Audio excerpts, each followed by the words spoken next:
Hi everyone, I'm going to give a demo on how direct service providers can use the InReach app to find resources and referrals for their LGBTQ plus clients. So the first thing that you need to do is come here to inreach.org and then come here to where it says Get Help.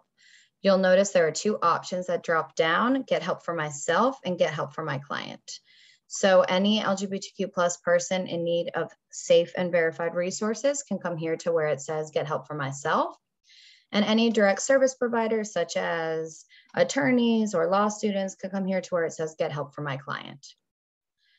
Once I click the Get Help for My Client page, I will come to this page, which has lots of frequently asked questions and answers, such as how do I download the app? Who does InReach serve? How are our resources vetted to make sure that they are all LGBTQ plus affirming? And then here, some that might be important for you all is, why should I sign up for a free service provider user account? How do I do so? And how do I add my organization to InReach? So we will go over these different questions as well as how to find referrals and resources today. So the first way to find a safe and verified resource for your LGBTQ plus client is to come up here to where it says Find Resources. This will take you to the InReach app. We are currently located in 3 countries, the United States, Mexico, and Canada. The app will automatically go here to the United States, but if you would like to either look for resources in Mexico or Canada, you can come up here to where it says Choose a different country and change the country here to Canada or Mexico. You can also choose your preferred language. InReach is currently operated 100% in English with everything else on Google Translate. However, we are in the process of including native translations in Spanish for the entire US and Mexico locations. So hopefully this will be done very soon.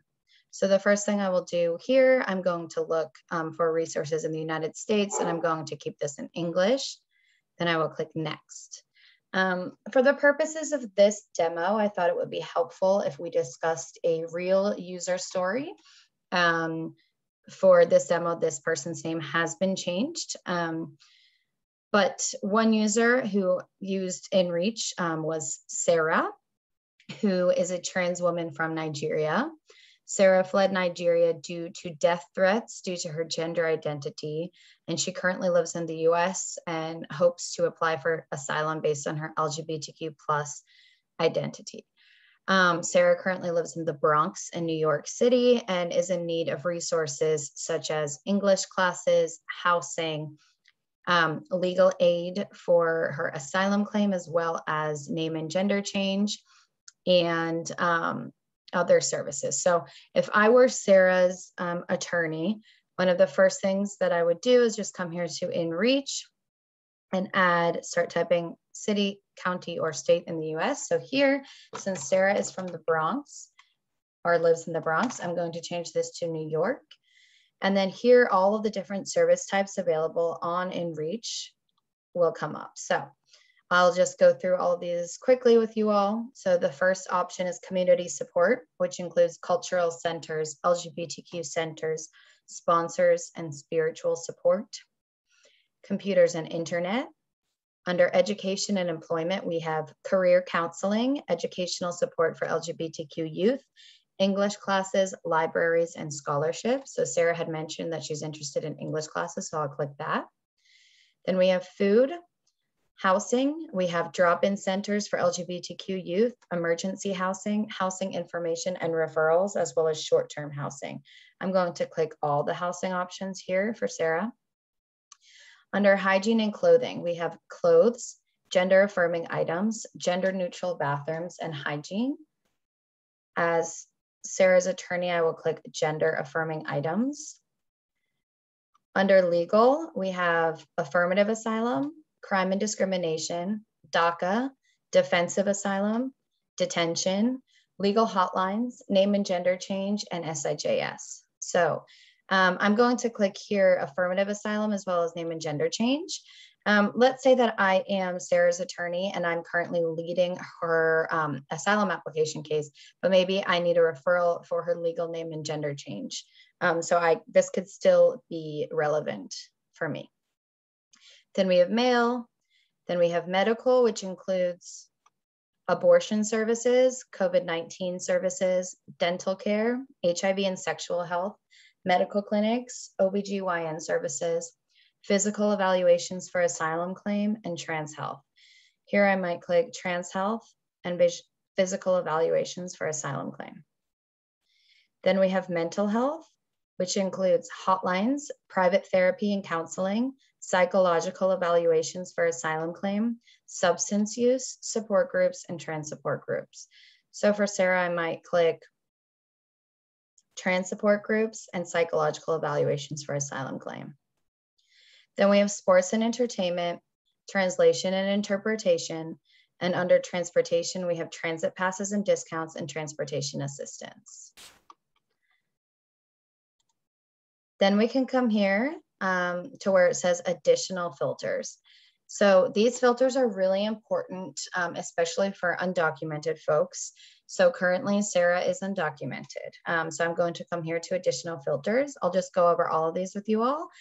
So the first two options are to filter resources that either have a confidentiality policy or have free services. So if I click these, the app will only show me resources that have a confidentiality policy and that have free services. Now down here, it says, do not show me resources that require photo ID, proof of age, proof of residence, proof of income, medical insurance, and a referral. And then the last option is to currently exclude resources that are unable to take new clients. So the most important here for Sarah may be to not show resources that require a photo ID, a proof of residence, or medical insurance. Then the last thing I want to point out here is this little check mark where it says, show me national organizations who can help anyone located in the United States. This is really helpful for folks who are located in more rural locations, or maybe just areas that don't have that many LGBTQ plus affirming services. Since I'm in New York, just to not get a plethora of organizations right now, I'm going to unclick this. But if you have a client who maybe is not geographically near any organizations that are LGBTQ plus affirming, this is a very helpful tool. So now I'm going to click search. And now all of these organizations that come up here are located in New York, offer resources within one of these types that I just searched for. And they currently do not require a photo ID or medical insurance or any other filter that I put here. And you'll see over here that the map adjusted to reflect that the location is New York. One of the first things that you'll see here is an alert message due to COVID. So this is just letting the user know that things like hours and accessibility might have changed due to the pandemic. So then a long list will come up of different organizations that I could refer to Sarah. So first, you can just read the short paragraph here that's offered for each organization to get an idea of what that organization does. And you'll see here the different services that are offered. So for example, Safe Horizon offers legal, mental health, and housing services. So I'll just go through here and read a few and see which one kind of catches my eyes. You'll see that there's a lot that are offered in New York. So I think the first one that I'm going to check out here is this Sylvia Rivera Law Project, Immigrant Justice Project. So we can see here that they work specifically with transgender and gender nonconforming folks who are currently seeking changes in their immigration status. So I'm going to click here. This seems like a good fit for Sarah. So the first thing that you'll see here is how this organization has been affected by the pandemic. And then you'll see here the easiest ways of contacting them. So we see their website, their phone number, their social media platforms. And then here where it says verified information, if you scroll over this, you'll see the last time that the information on this page was updated. So for example, we can see here, it says InReach prioritizes accuracy and user safety and updates all information at least once every 6 months. So that's our policy at InReach. So then the first thing that you can do is see who this resource serves. So We can see specifically that this resource serves transgender, non-binary, and gender non-conforming folks and the undocumented community, immigrants from these different areas of the world. So this seems like a great fit for Sarah. So we can see here that the map has adjusted to show exactly what this resource is. And then we can see the different legal services offered at this organization, such as get represented for immigration status, legal and holistic support for TGNCI immigrants, legal help for undocumented immigrants, and legal help with obtaining gender affirming immigration documents. Then we can come down here to language services, and we see that this organization operates in Spanish and English, as well as uses translation services for other languages. And then the best way to visit this organization. And then we can come down here and see the review process, which I'll get into in a minute. So the first thing I'm going to do is click a specific service that I would like to refer to Sarah. So I'll come here where it says get legal help with obtaining gender affirming immigration documents. And then here I'll see who this specific service helps, the cost. So I can see here that this is free of charge, and any requirements. So for example, to access this service, you must live within the 5 boroughs of New York City. And then it only serves members of the transgender, gender nonconforming, and or intersex community who are low income and or people of color. So I'll have to decide and discuss with Sarah if these requirements are met. Then discuss any additional information. So here, for example, they do have a confidentiality policy and walk-ins are welcome. So I do not have to make an appointment. And then I can see here the specific languages that are offered for this specific service. So maybe an organization offers one service in one language and another service in another language. I can see here that this service is still offered in Spanish and English and uses translation services as well for other languages. Then I can see the best way to make an appointment if I have to. And then here is the specific website for the legal intake process for this organization. So this seems like a great choice for Sarah. So I'll just give a little quick explanation of the review process. So if you come down here, you see that there is the ability to leave a review on an organization. So users are able to rate this organization from 1 through 5 stars. And then you can see here questions that are really important to us at InReach, such as, is this resource LGBTQ friendly? Is this resource friendly to asylum seekers? And then what will happen is if we do get a notification that somebody has left a review on an organization, we will read it and we will do our due diligence to handle any organizations that may have received a negative review. And then we'll go ahead and delete that organization if that negative review reflects that the organization is non-LGBTQ plus friendly. So something else that I wanted to show you all is the login process. So I am currently logged in. If I were not logged in up here, instead of sign out, I would say sign up. So you can go ahead and very easily create a login on the InReach app.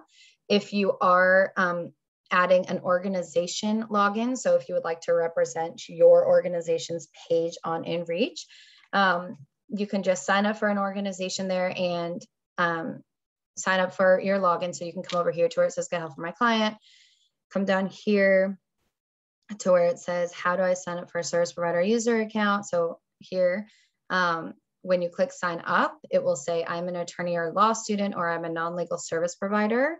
And then you just follow the instructions. It's quite simple.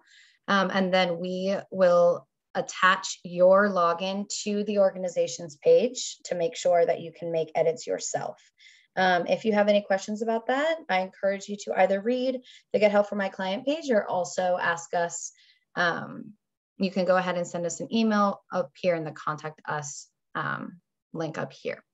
So then another thing that I wanted to show you is how, as a direct service provider, to create a favorites list.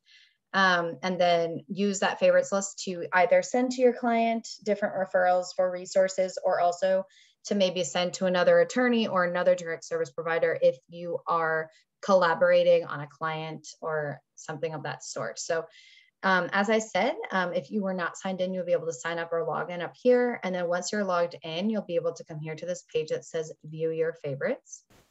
I currently do not have a favorites list. So what I will do is click create new favorites list. and then create a name. So since we're dealing with Sarah today, I will say trans affirming organizations in NYC. Create new favorites list. And then what I'll do is I will go back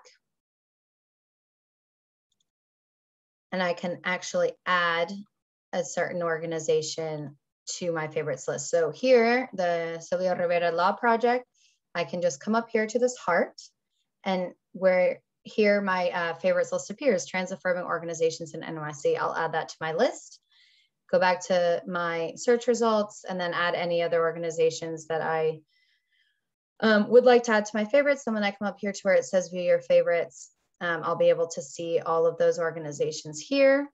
And then I have the options to either delete my favorites list, or I can share my favorites list again with either Sarah or with another direct service provider.